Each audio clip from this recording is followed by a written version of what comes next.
Today I'm going to discuss more of my process, but I also have a really exciting update. So, without further ado, welcome to the Whiny Writer.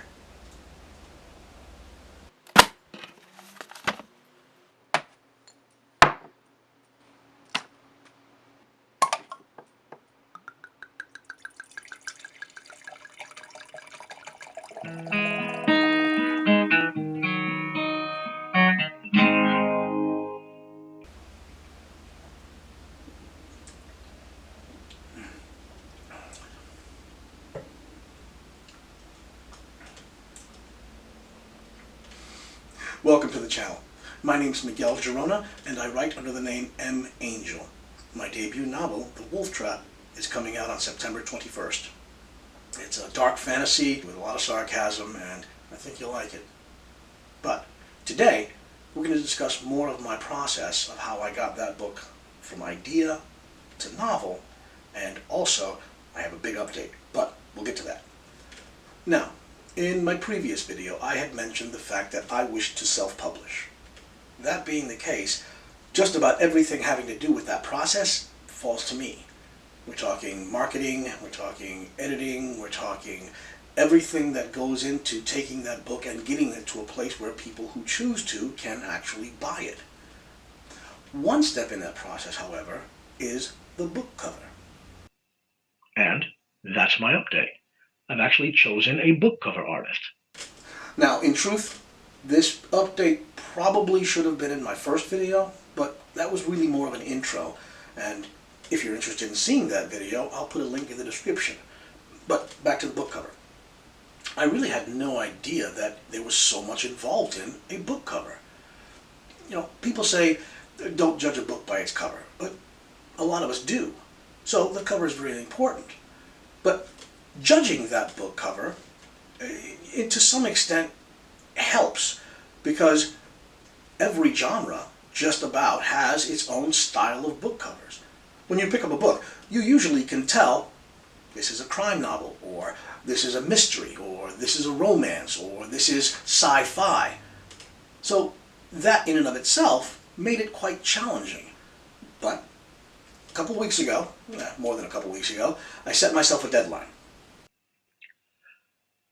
All right, truth be told, my partner, manager, wife, everything, she set the deadline. So that began my hunt for a book cover artist. So many things go into that.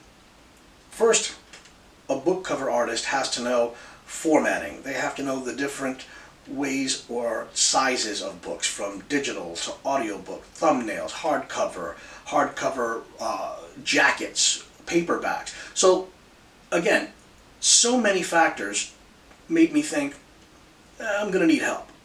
And that's when I went looking. And I'm happy with what I found. So, other than book cover design, we have editing. And I've beat on this one pretty hard because it's really important. Now, for my first few rewrites, I obviously did ferocious editing. And then I had my partner go through and do some editing. But with the final product, I really thought I should get an extra set of eyes. So I did. I found myself an editor. And I do advise you to do the same, because nothing's like a fresh set of eyes. Now, you don't have to do this if this is the path you choose. You do not have to find an editor. You can do it all yourself. That being the case, be prepared if someone accepts or wants to look at your work for them to have some strong opinions on the editing, because not everybody sees the same things. Now, there are different kinds of editors. There's copy editors, there's content editors, and all these people serve a different purpose. So, when you're near the end and getting ready to start submitting, consider hiring an editor. Speaking of edits, I've actually done mine today. I've also written my page count. In fact, I wrote another one of my pens dry, so I'll have to clean this one out and ink up another one. Oh, for those of you that might not know, I like using fountain pens.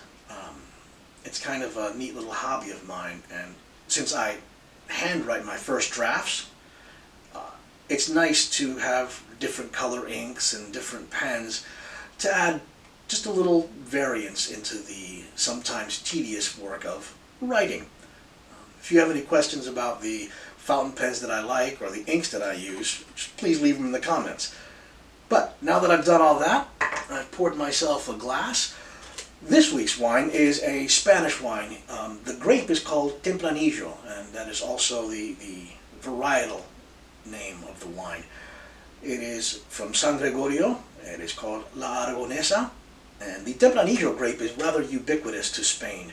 It grows all over the place. In fact, it grows so many different places that different regions have different names for it. They call it Tempranillo, they call it Tinto de Toro, they call it Tinto de la Tierra, Tinto Fino.